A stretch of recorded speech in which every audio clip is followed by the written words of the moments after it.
Yo, what's up everybody? Welcome back to the channel. And so right now we're going to be talking about the iPhone SE 2020.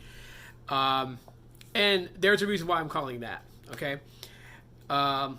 So this device pretty much just holds the same look and feel of the iPhone 7, the iPhone 8. Of course, most notably towards the iPhone 8 because that's the most recent version of this iPhone with touch display.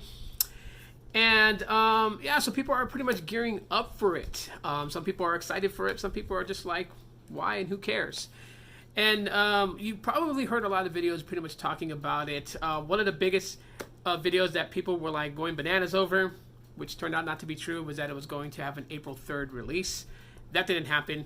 So rumor has it that it's going to be released April 15th with a ship date of April 22nd. And the device is supposed to cost $399 for it. Comes in 3 different colors, and I'm assuming, as it says right here, red, silver, and space gray. So a product red version, a silver version, a space gray version.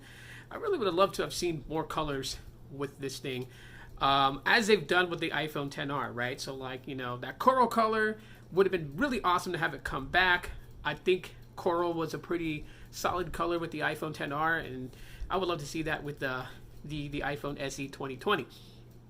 Obviously, you know, other colors like yellow and blue, those types of things, you know, kind of liven it up, let people feel like it's more personalized, since iOS is not very personalized. At least let the body of it be personalized. That's just what I'm saying. But rumored specs here: 4.7-inch display, the A13 chip, of course the design of the iPhone 8, iPhone 7, iPhone 6s. Single lens in the back, so no dual lens camera in the back. Of course, the 3 colors that I mentioned. Starting price at $399 for it. Now, it's kind of crazy because the iPhone SE 2015 actually sold pretty good. It sold quite well because there were people who still like the design. And so really you can tell that Apple's really taking a page out of this, really understanding that the iPhone SE sold good. People that, you know, loved this body design flocked to it once it was available.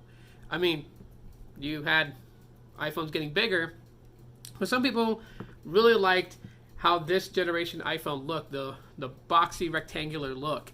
They really dug that. They really didn't mind it being thick and not going for that ultra thinness that other smartphones are really trying to achieve. And so with the iPhone SE 2020, it's kind of repeating that, because people who still love this design with the Touch ID, the 4.7-inch display, of course the bezels, and you know, just they're all like no notch, none of that stuff, not having to worry about Face ID or any of those things. Those people, there's still a market for them. And that's what people forget. There's still a market for those people who really dug that design. Like, you know, after going through and just kind of like, you know, upgrading because they wanted, you know, their iPhone to be like, to have like the latest processing chip and all that stuff, they upgraded. But, you know, having a device that makes a play on a, you know, previous design with modern specifications, you know, they're pleasing towards the demographics surrounding that would definitely go for this thing. And I think that's why there's the hype there, for that very reason. Now, you know, if you have an iPhone 7 or an iPhone 8, should you absolutely have to upgrade to an iPhone SE 2020? No, you really don't. For my time using Apple devices, you know, and like, you know, for you guys who know me now, I carry an iPhone and I carry an Android device with me always. The experience with iOS and the iPhone is you don't really see drastic differences as you do with Android and its OEM partners, if you guys catch what I'm saying.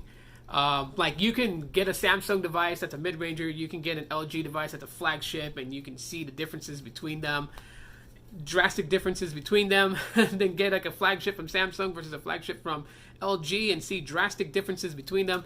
When you look at Apple devices, you know, going from generation to generation on those things, there's not really drastic differences. I mean, my iPhone 7 is still a rocket in my opinion, and I have an iPhone XS, which is not that old, and that thing is a beast. If that thing's a beast, and my iPhone 7 pretty much in my eyes can contend with it as far as performance and user experience, then there's not really a huge level of a gap between them. You don't really see a drastic difference in performance. So then what's the point of, wanting to drop $400 on something that still functions pretty well? iPhone 7 is what I have. I also have an iPhone 6s, and I have an iPhone SE. They do pretty well. Honestly, they do pretty well. Any Apple fanatic out there can come and argue with me about the minor, inconsistent differences between them and try to highlight them and blow them up as big as they wanted it to be. But I'm just going to be downright honest with everybody. There's not really much of a difference. So no, you don't necessarily have to upgrade to the iPhone SE 2020 from an iPhone 7 or even from an iPhone 8. You really don't. Now, if these specifications for the iPhone SE 2020 is what matters to you, if you want to have the latest processing chip, which is the 813 currently, if you want to have 3 gigabytes of RAM instead of 2 gigabytes of RAM or 1 gigabyte of RAM, if those things matter to you, then yeah, go ahead. And I'm sure you don't have to pay $400 for the iPhone SE 2020. You can instantly probably trade in like an iPhone 7 and get like some credit knocked off that thing once it comes out.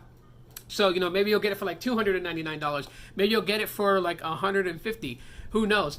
Well, what trade-in value you have. So, could we expect in 2025 to see an iPhone SE 2025 that houses a notch and uses Face ID, as Apple is looking to repeat this pattern where every 5 years they create a I want to say a budget option that is a throwback to a design that people have come to love.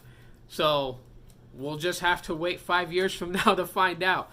But that's all I got to say about the iPhone SE 2020, or those people who refuse to call it that and they're going to call it the iPhone 9, whatever. That's what I got to say about that. Let me know in the comment section, are you thinking of picking one up?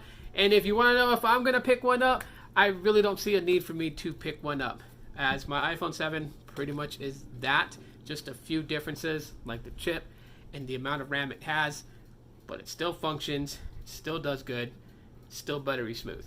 So that's it for the video, guys. If you guys enjoyed the video, drop a like to let me know. Hit that subscribe button if you have not, and if you did, thank you for doing so. And also hit the bell icon to be notified when I upload another video. That's it for right now. I'm Tito. This is Aloha Android. Signing out. Aloha. Let me out. I'm stuck in your pocket.